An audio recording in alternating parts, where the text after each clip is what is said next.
para start ulit.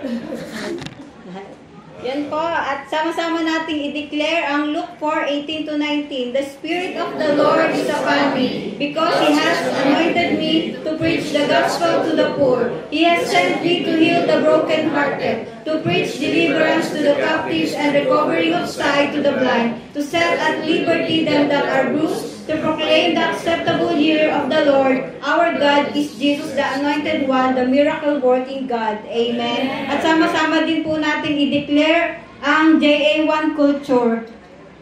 I am a blessing. I am a blessing. I am anointed. I am deliverer. I am a good follower. I don't destroy, I build. I am not seasonal. I appreciate everyone, everything. I'm part of something big, and I'm partnership with Christ, and I'm not extreme. So yan po. Tayo po yung magsisimula muna sa tanong. Have you ever made a decision that you regretted? O nakagawa ka na ba ng desisyon na pinagsisihan mo? Yes, di ba? Yes po, di ba? Sa ating pong buhay, marami na tayong beses nagkamali ng desisyon. Tama o tama? Tama po. Gaya ng sinabi sa Galatia 6:7, kung ano ang tinanim ng tao, yun din ang kanyang aanihin. Ano-ano po ba yung pinakakailangan ng tamang pagdedesisyon? Kagaya na lang sa pag-aasawa, hindi makakapili ng magulang ating magiging mga anak. Pero tayo ay makakapili ng mabuting asawa, di ba? Taas ang kamay ng mga may asawa na dito. Ayan. Ang tanong, tamang pili po ba? Tama. Oh, nag-react ang mga asawang lalaki. Ayan, taas ang kamay ng single na pwede nang mag-asawa. Yun naman. Yan. Alam po natin ang pag-aasawa ang pinakamatinding desisyon na gagawin natin sa ating buhay. Ano bang mga pangako ang sinasabi ng ano bang pangako ang sinasabi ng kinakasal sa harap ng Diyos? 'Di ba ganito ang sabi? I promise to be true to you in good times and in bad, in sickness and in health. I will love you and honor you all the days of my life. Pero kapag nagsasama na, unti-unti na lalabas ang mga tunay na kulay. Di ka, nagiging dragon na, tunay ka po yan. Yan, pataas na ng pride. Minsan, kahit asawa mo na naglilihim pa sa iyo. Ang hirap pagkatiwalaan, pero walang ganun sa atin, amen? Amen. Praise God po. Kaya napakahalaga po talaga na nasa sentro ng mag-asawa ang Diyos at pareho kayong naglilingkod sa Diyos. Di ba po? Yon. Ang pangalawa ay pag-aaral. Karapatan ng bawat bata ang makapag-aral. Sino dito ang mga nag-aaral pa? Konting na lang. Sa labas. Tanong ko, masarap bang mag-aral? Amen. Oh. Minsan.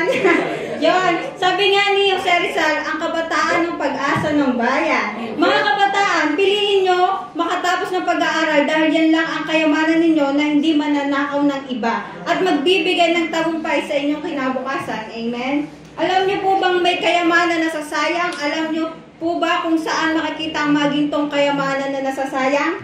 Sa palagay nyo, saan ito matatagpuan? Anyone? Alam niya? Hindi po. Sa sementeryo po. Pabor ba kayo na nasa sementeryo? Bakit? Kasi maraming namatay na nalibing doon na sinarili na lang nila ang kanilang talento. At maraming hindi nagamit sa kaluwalhatian ng Diyos. At kung kayo may mga talento, ipamahagi nyo ang nalalaman nyo sa iba. Dahil ang ating buhay ay para talaga sa ikaluluwalhati ng ating Diyos. Amen po? Amen. Yes. Ang pangatlo po ay trabaho o pagtatrabaho. Kaya ba natin magtrabaho sa malayo o dito kasama ang ating pamilya? Minsan, naririnig po natin na sa hirap ng buhay dito sa Pilipinas, kahit kumayod ka ng kumayod, kulang pa rin. Hindi pa rin sapat.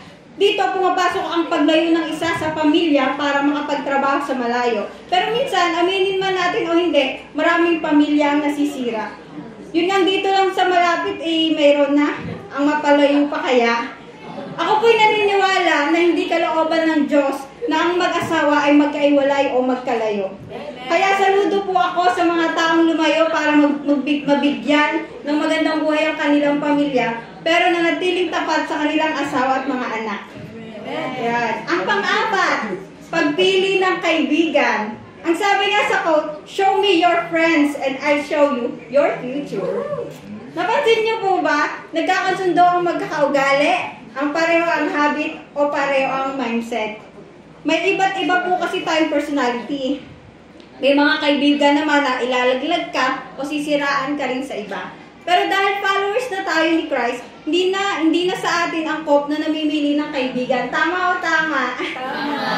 Yan. Wala na dapat tayong pinipili, kundi tulungan natin silang makakilala sa Diyos. Hindi dapat tayo ang mahikayat nila sa masasama or nakasanayan nilang culture or environment, kundi tayo ang makahikayat sa kanila sa mabuti at makita nila ang buhay na may Kristo sa atin. Amen po. Amen. Sino dito may mga kaibigan? Wala naman po, may mga kaibigan, di ka? Malimit nga, kapag super close kayo, may kanya-kanya kayong tawagan, di ba? Minsan BFF, Best, Beshi, Bestie, etc. Minsan Be. Yan. Mabuti po ang magkaroon ng kaibigan. Basta accountability nyo ang bawat isa. May magpupukpok sa'yo na magsasabi sa'yo kapag mali na ang ginagawa mo. Yun ang totoong pagmamahal sa isang kaibigan. Amen po. Itinatama ang kanyang pagkakamali.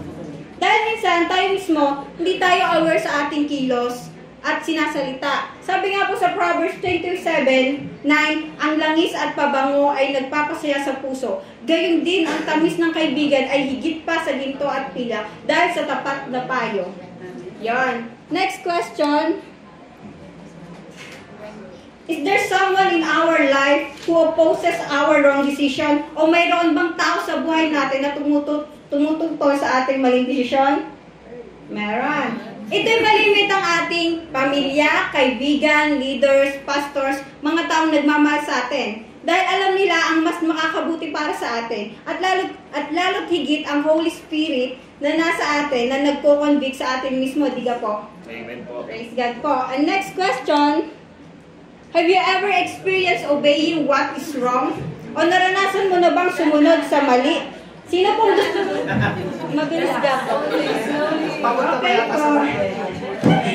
Sino pong gustong sumagot? Naranasan mo na bang sumunod sa mali? Anyone? Yes. Wala pong may gusto. Ako na lang. Sige po. Di po ba na-aksidente yung kapatid ko? Nung nalaman namin may fracture siya sa mukha, nasa 300K daw ang magiging bill. Sa biyaya ng Lord, ang PhilHealth pala ay may zero balance billing na.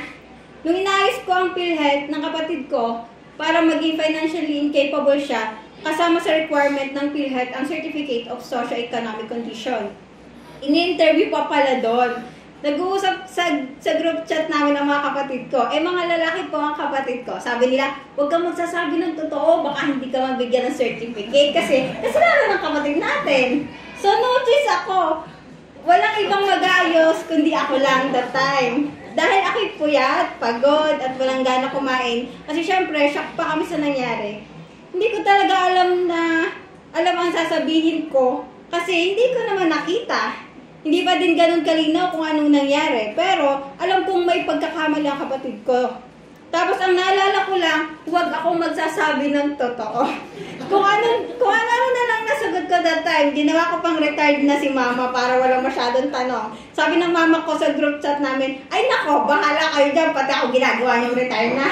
Tapos, habang tinatanong ako ng employee doon, nililimitahan ko ang sagot ko kasi dadami ang tanong.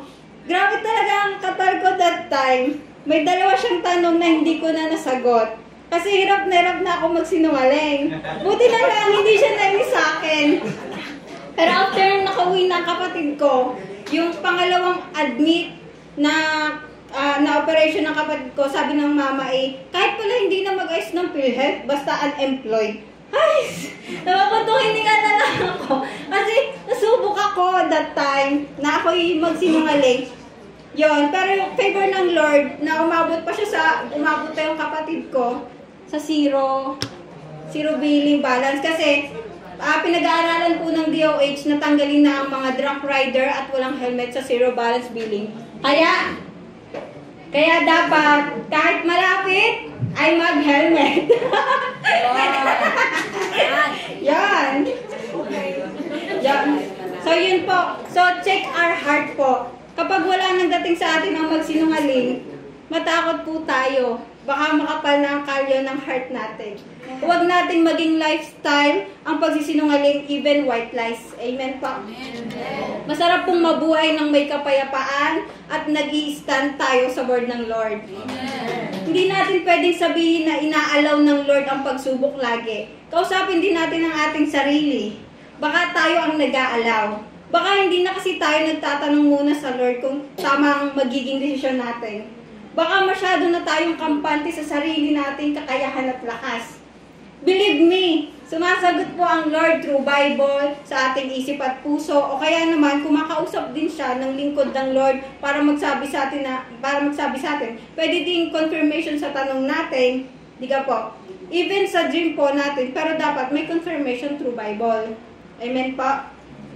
At ang ating pong pag-uusapan ay consequences of distract. Yes, tayo po muna manalangin. Lord, salamat po sa araw na ito na kami muling nagkasama-sama. Lord God, itago mo po ako sa iyong likuran at ang kalooban mo lang ang aking mabanggit. Buksan mo ang aming puso at isipan upang maunawaan namin ang iyong ipapahayag sa amin. At ito'y aming malakaran sa aming buhay. Thank you, Lord, in Jesus' name. Amen. Ako po'y may tanong. Ako ba po'y mabilis magsalita? Pasensya na po kayo kasi ako po ay mainipin. Pag kanari sa chat, gusto ko, pag may sasabihin ka, sabihin mo na agad. Ayaw ko ng daming ek-ek. Natataranta kayo? Ayan. Sige po. Okay. What is consequence? The result or effect of an action or decision. It can be positive or negative, depending on what was done. What is distrust?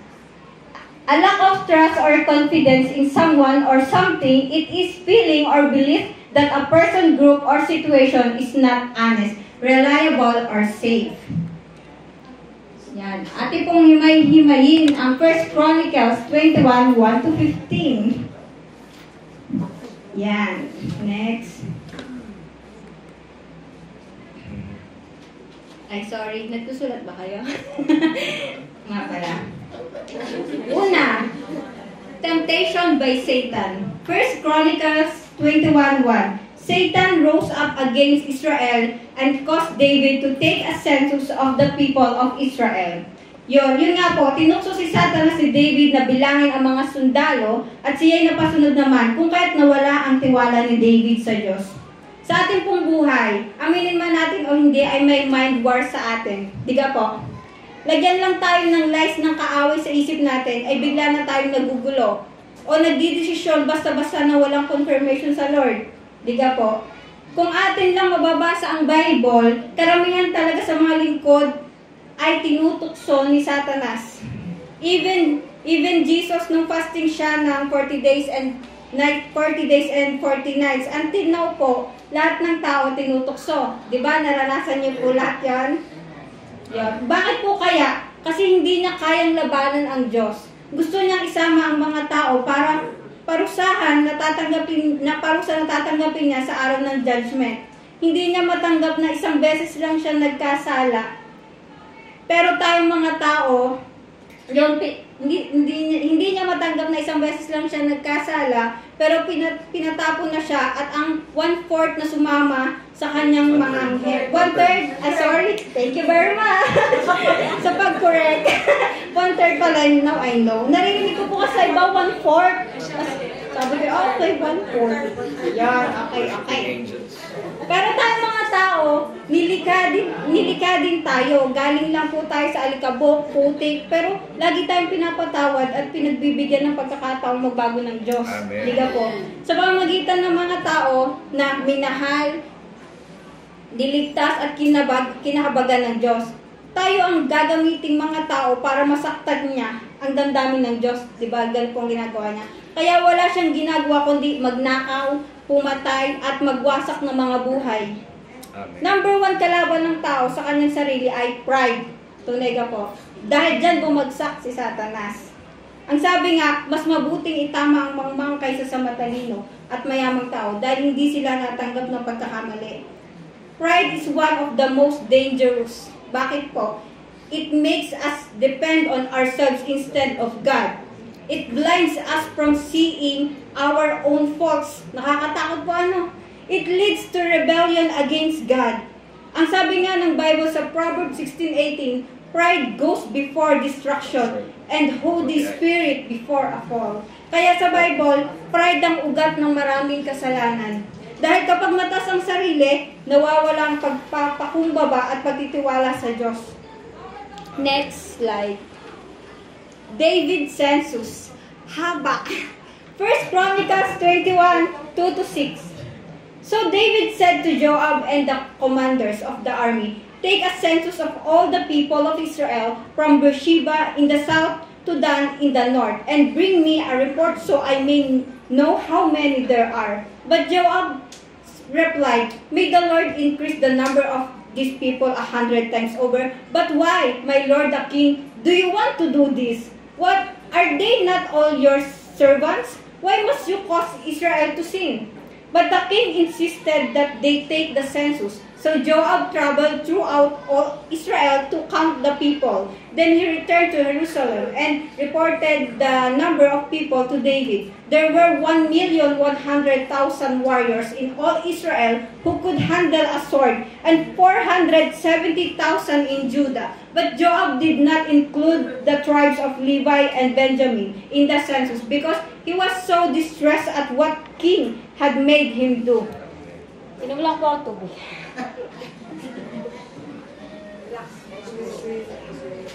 Yan po, di ba? Aware po kasi si Joab na kasalanan na ito sa Diyos. Sa palagay nyo, ang pagkakasala ba ni David ay dahil sa pagsisensus niya? Sinong nagsabing yes? Taas ang kamay. Ano po, sa palagay nyo, pagkakasala ba ni David ay dahil sa pagsisensus niya? Sino pong yes? Sino pong no?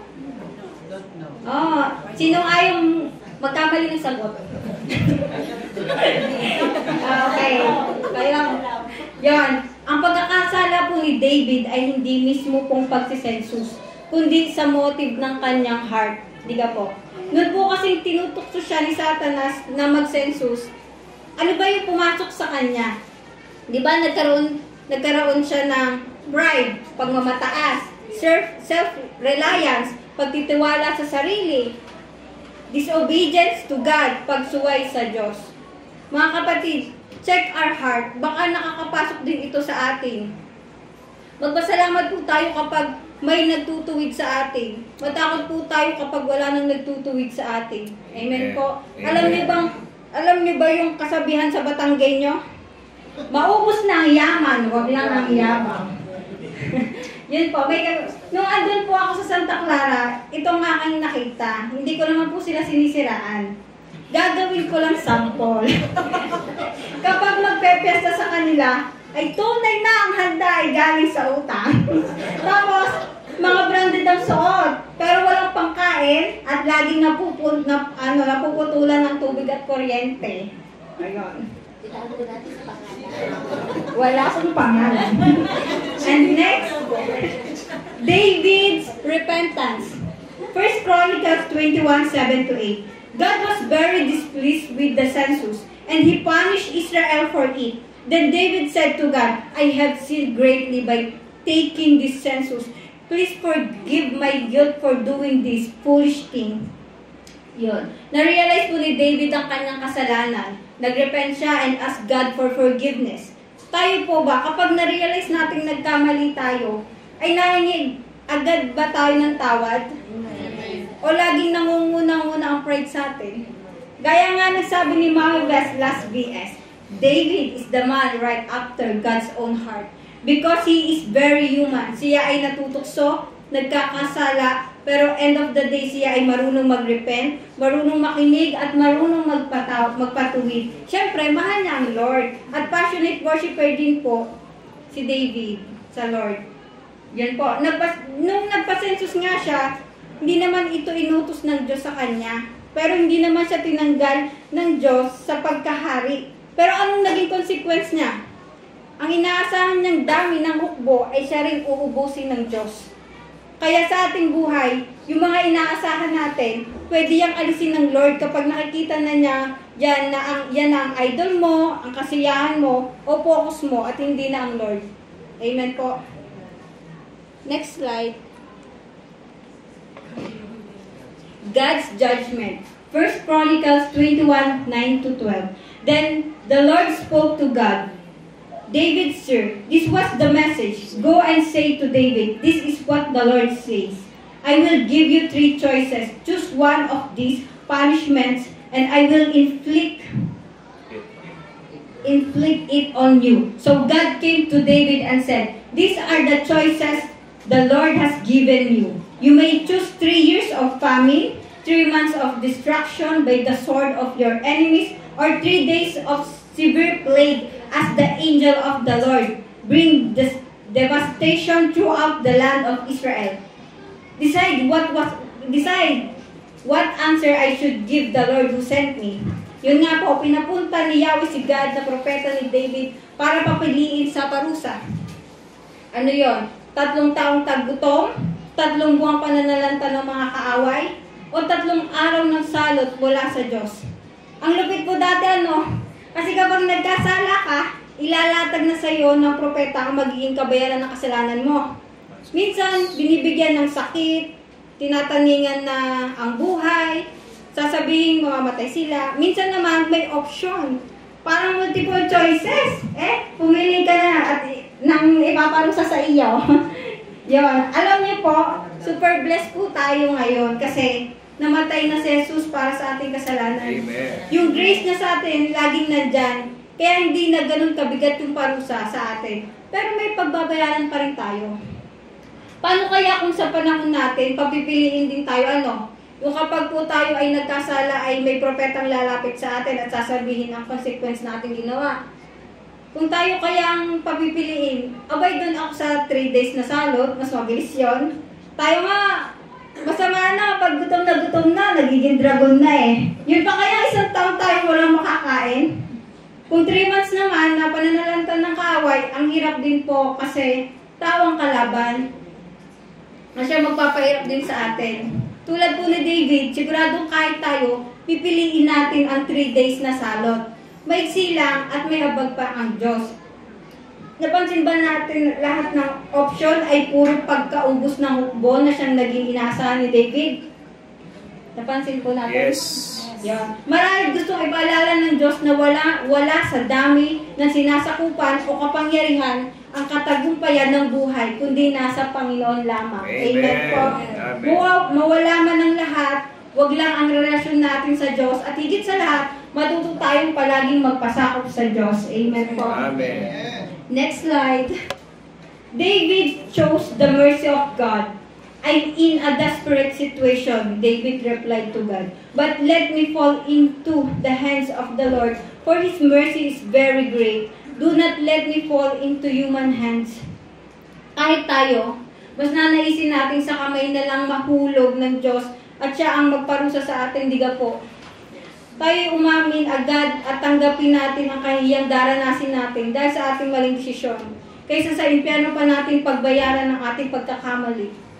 Sa panahon po kasi natin ngayon, hanggat hindi inaamin, hanggat hindi pinapa-expose sa liwanag, ipagpapatuloy pa rin ang ginagawa sa dilim. Amen. Kasi wala namang nakakakita. Pero yung nasimulan sa maliit na kasalanan habang tumatagal ay lumalaki. Hanggang sa pahirap ng pahirap bumitaw, nagiging sanhi pa ito ng paglayo sa Diyos. Nagkakaroon tayo ng guilt and shame. Ang matindi pa, nakakalungkot man ay maraming nadadamay. May mga taong nagsasabi, ako naman ay humingi na ng tawad sa Diyos, pero bakit nararanasan ko ito? Kasi hindi pwedeng baliin ng Diyos ang principle of sowing and reaping. Kapag tayo may ginawa, mabuti man o masama, ay aanihin natin ang bunga nito, di ka po? Amen. Kaya kahit pinatawad tayo ng Diyos, ay mai-experience pa rin natin ang consequence ng ating maling desisyon at nagawa. Wala pong exempted. Yan, next. The plague and God's mercy. 1 Chronicles 21:14-15. So the Lord sent a plague upon Israel, and 70,000 people died as a result. And God sent an angel to destroy Jerusalem, but just as the angel was preparing to destroy it, the Lord relented and said to the death angel, "Stop, that is enough." At that moment, the angels of the Lord was standing by the threshing floor of Aurana the Jebusite. Aurana. Yan nga po. Pinadala ng Diyos ang salot. 70,000 ang namatay. Ngunit nahabag ang Diyos at pinigilan ang anghel bago tuluyang lipulin ang Jerusalem. Bigla akong napaisip, ano kaya naramdaman ni Joab ng maraming namatay dahil sa hindi nakinig sa kanya?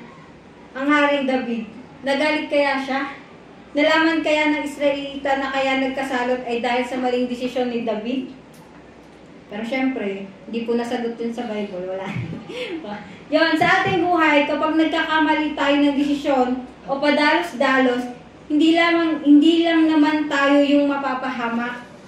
Marami po tayong madadamay. Malimit ang ating pamilya, mga kaibigan, ibang tao, o marami pong nawawala at nasisira.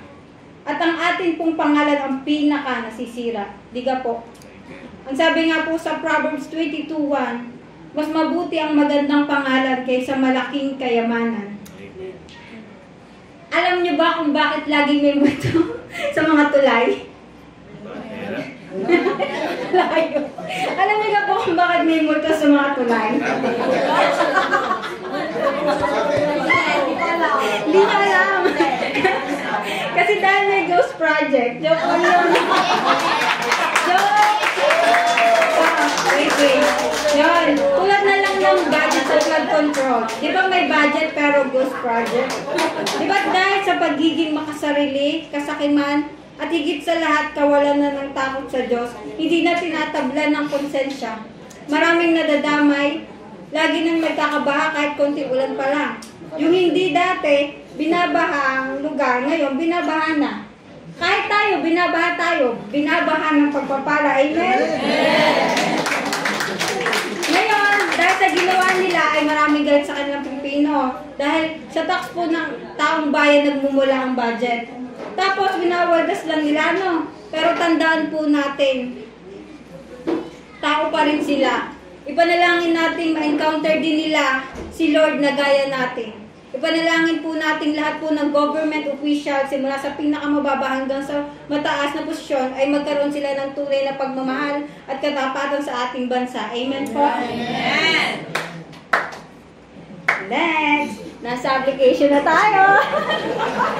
Mabilis-bilis salita, di ba? Application. How can we avoid the consequences of distrust? First, strengthen your faith through God's Word. Make Bible reading and meditation a daily habit. Ang sabi nga sa Romans 10:17, so faith comes from hearing, that is hearing the good news about Christ. Ang pananampalataya po ay lumalalim sa pamagitan ng pagbabasa ng Bible. Bakit po kaya? Sapagkat ang Bible ay may buhay. Ang salita ng Diyos ay buhay. Amen po? Mababasa po natin sa Bible kung paano pinapalo, pinagtatagumpay, iginaganti, pinagpapala ng Diyos ang mga lingkod niya. At higit sa lahat, nababasa natin ang mga pangako niya sa atin, di ba po? Amen. Habang pinupuno natin ang ating isip ng kanyang salita, nawawalan ng puwang sa isip natin ang kawalan ng tiwala sa Diyos. Tingnan nyo, kapag nanonood tayo ng movies or palabas, parang nandun din tayo sa sitwasyon nila, diga? Dalang-dalang emosyon natin. Kayang-kaya tayong pakiligin, patawanin, ma-inspire, magalit, at makaramdam ng kaba o takot. Ganon din po sa pagbabasa ng Bible at pagmameditate nito. Masigit na nakakabuti sa atin na mabasa natin ito sapagkat nakikilala natin tunay ang Diyos, kung ano nga ba tayo sa kanyang paningin at kung ano ang kaloob niya sa atin dito sa lupa hanggang sa langit. At nakakapamuhay na tayo na sumusunod sa kalooban ng Diyos. At higit sa lahat, ito talaga ang katotohanan. Amen po. Amen. Yon. Hindi ko pala na next. Sa bawat pakikinig sa salita ng Diyos, ang puso ay nagiging mas matatag sa pananampalataya. Amen. Amen. Next. Pray honesty and consistently. Yan po. Bring your worries, fears. Ako natutuwa kanina, sabi ko, may mga connected yung life verse, yung sabi, nakakatuwa. Nakakatuwa, Lord. Yun lang. Hindi pa kami nag-usap. Yan. Bring your worries, fears, and doubts to God in prayer. Philippians 4:6-7.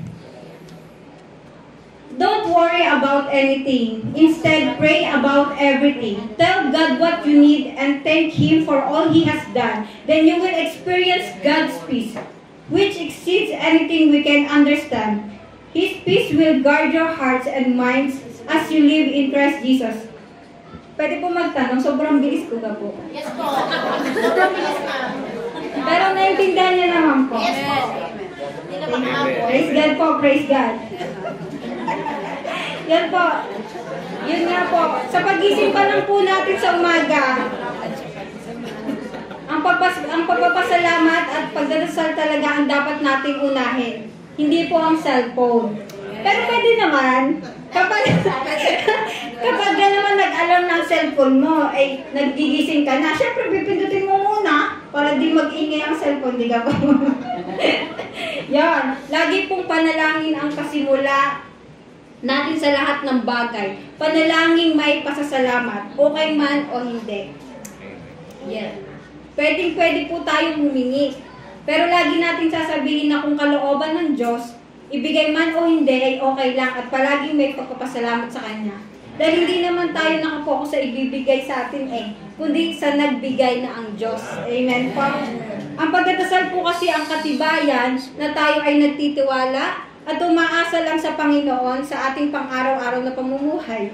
Kapag ang takot o ang pag-aalala ay pinagkakatiwala mo sa Diyos sa panalangin, papalitan niya ito ng kapanatagan. Amen po. Amen. Ang panalangin ang pintuan upang ang kapayapaan ng Diyos ay magbantay sa ating pusong balisa. Amen.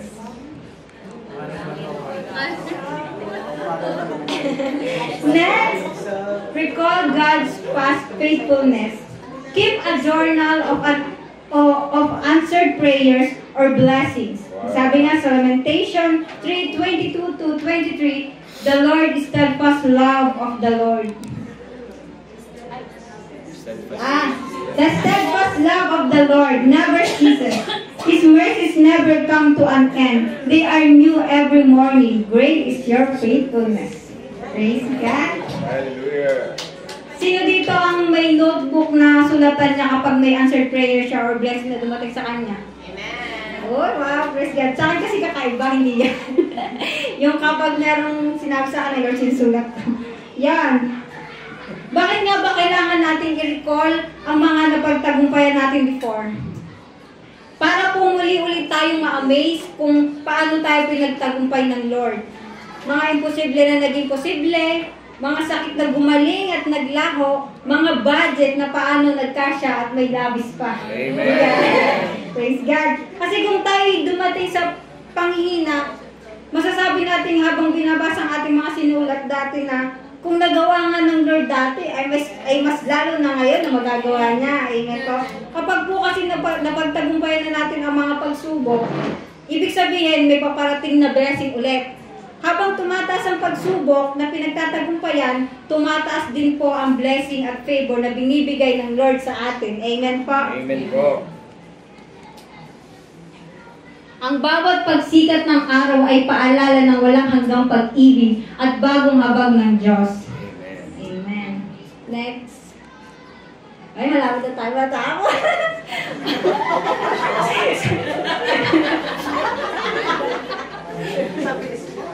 Walk in obedience even when it's hard.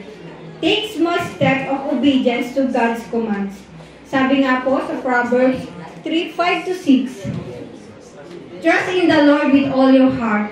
Do not depend on your own understanding. Seek His will in all you do, and He will show you which path to take. Akin kung babagalan na aking pagsasalita.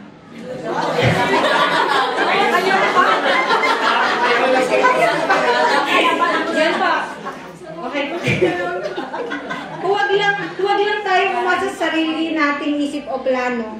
Mas maganda na ipagkatiwala po natin sa Diyos ang lahat ng gagawin natin. Amen po. Kasi siya ang gagabay sa atin sa tamang daan. I remember nung time na ako'y bata pa, ang sabi ng mama ko anak, lagi ka magsisimba ha. At kapag kumikita ka na, ibibigay mo ang 10% ng sahod mo sa Lord. Katoliko po ang mama ko at ako din po dati. Sa tunay, napakahirap pong sumunod. Pero dahil mahal ko ang mama, sinusunod ko siya. At dumating po ako sa time na nagtatights ako, hindi dahil mahal ko si mama lang, kundi dahil mahal ko na ang Lord na siyang nag-utos nito. Amen. Sa una po, mahirap. Kasi unti-unti tayong tinuturuan at binabago ng Lord. At unti-unti po, unti-unti din natin nalalaman ang kahalagahan ng pagsunod at nakikilala natin ng lubusan ang sinusunod natin. Makikita natin nasa tamang daan ka at kung anong mayroon ng Diyos, ang Diyos, siya rin dumadaloy sa atin. Amen po. Amen po.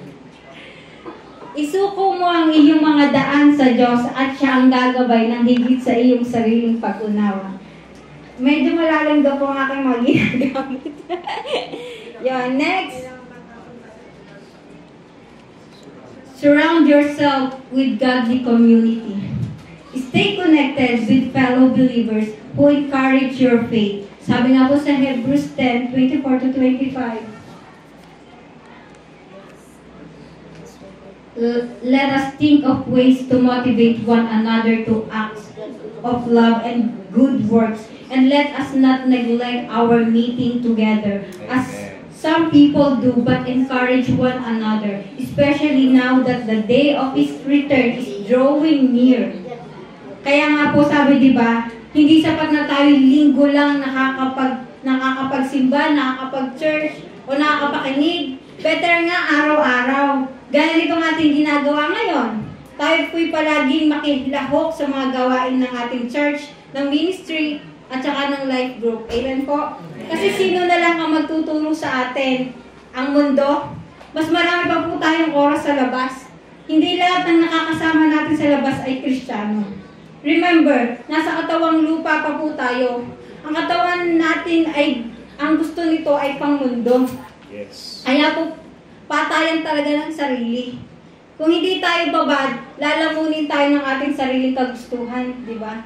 Yes. Para naman po, mas tumibay ang ating pananampalataya sa pamamagitan ng pakikinig, aminin natin may mga nakasulat sa Bible na hindi pa ganun natin maintindihan. Tulad ng mga parables, kailangan po talaga natin ang mga taong matagal nang naglilingkod at ang mga taong marami nang napagtagumpayan na pagsubok na kasama niya ang Lord. Diga po. Mas lumalalim po ang ating pag-unawa sa Biblia at higit sa lahat, yung bawat testimony ng tao na maririnig natin. Minsan kasi ang tao naniniwala sila kapag nakakita sila ng miracles at mas naniniwala silang may Diyos kapag sila mismo rin yung nakaranas. So, mahihikayat silang sumunod. Bakit po? Kasi nakikita nila yung liwanag na mayroon ka, na mayroon po tayo. Tsaka aminin natin, halatang halata ang taong nag-grow sa Lord. Tunay po? Amen. Pag po nawa dumating sa point na makakaramdam tayo ng inggit dahil mas napupuri ang iba, pati sa paglilingkod, hindi po pare-pareho ang ating tungkulin. Kung anong binigay sa'yo na tungkulin, kung mababa pa yan, tanggapin mo.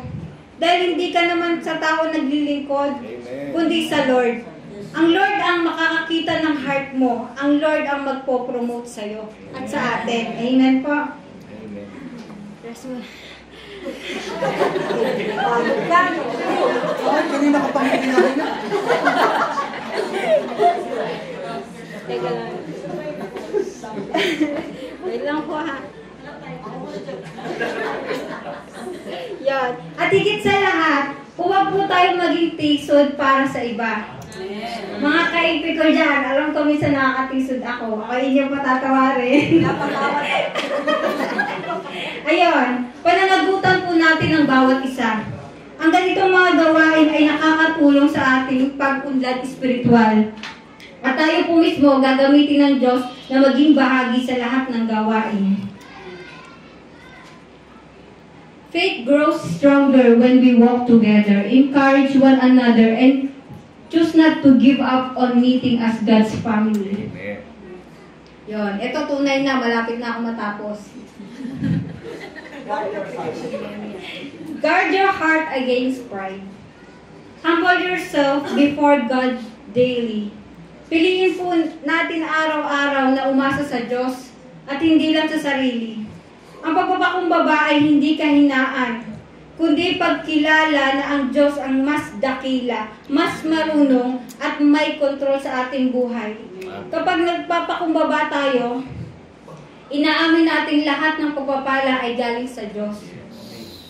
Inaamin natin kailangan natin ang Kanyang gabay at tulong.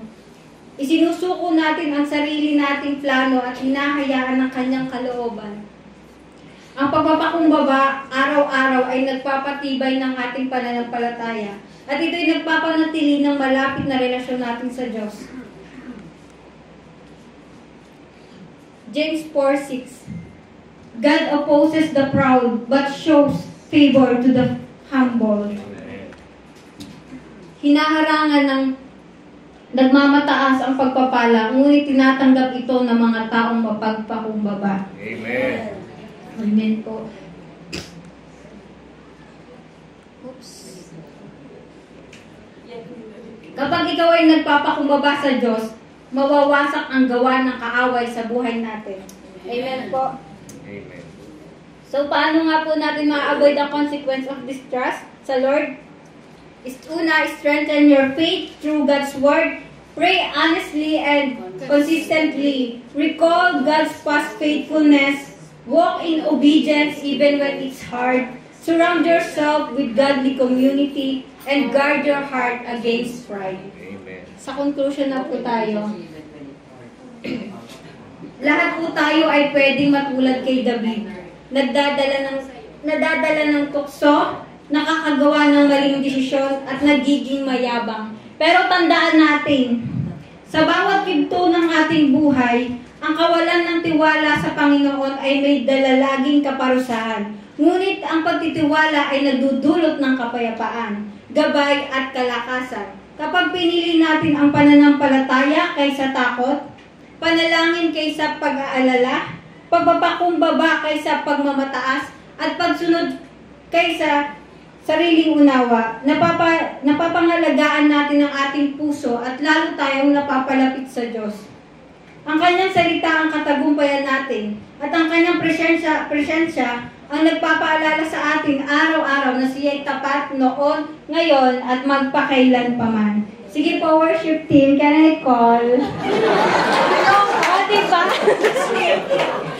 Mababa ating kwentuhan mamaya. Yan po, personal reflection. Mag-iiwan po ako ng katanungan sa inyo. Mas nagtitiwala ba tayo sa kung anong meron tayo kaysa kung sino ang Diyos? Agad ba tayong nagsisisi kapag alam natin tayo'y nagkasala? Naniniwala ba tayo na ang Diyos ay makatarungan at maawain? Sinong Joab sa buhay mo na tumututol sa iyong maling desisyon? Sige po, tayo po ay tumikit at damin natin ang presence ng Lord. Let's meditate the story of David. Lord, gaya nga ni David, lahat po tayo dumadating sa puntong nagiging mayabang, makasarili, at kawalan ng tiwala sa Diyos. Na minsan napapaniwala tayo sa lies ng kaaway sa ating isip, at minsan naagaw natin ang glory na para sa Lord. Ini-ignore natin minsan ang mga taong totoong concern sa atin talaga, na gaya ni Joab. Kahit hindi natin sinasadya ay nakakapanakit tayo ng damdamin ng Diyos at ng mga tao. Maging katulad din po tayo ni David na madaling magsisi at humingi ng tawad sa Diyos ng may pagpapakumbaba. Ngunit higit sa lahat ay alalahanin natin ang mga hakbang para maiwasan natin ang consequence sa hindi pagtitiwala sa Diyos. O Lord, purify our heart upang hindi kami mamuhay ng may kayabangan, pagmamalaki at kawalan tiwala sa Diyos. Tayo mawit.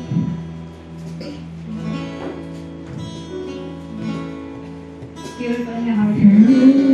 Purify my heart. Let it be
your will and ready to do your will. Sabay po kayo sa aking panalangin. O Panginoong Diyos, inaamin ko na minsan ako'y nagiging mayabang at nagtitiwala sa sarili kong kakayahan kaysa sa iyong kalooban. Patawarin mo po ako sa aking mga maling desisyon at sa mga oras na hindi ko sinasangguni muna ang aking plano. Dalisayin mo ang aking pusong sumusunod sa iyo. Salamat po dahil kahit may consequence, ang inyong awa, habag, at pag-ibig ay higit na nangingibabaw. Tulungan mo po akong maging mapagpakumbaba, matuto sa aking mga pagkakamali, at palaging lumapit sa iyo. Naway ang aking buhay ay maging handog na kalugod-lugod sa iyo at sa lahat ng aking gagawin. Ikaw lamang ang aking pagkakatiwalaan. Thank you, Lord God. In Jesus' name, Amen. Amen.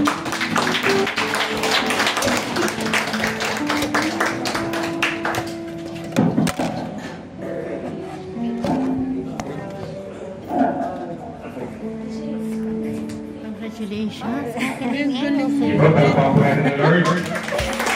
Ngayon po ay lalako na tayo sa kwart ng pagbibigay. Gaya po na nasabi ni Sis Milo kanina, we are giving out of our love for God. And there's a verse in the Bible that says in 1 Samuel chapter 2 verse 30, part of it says,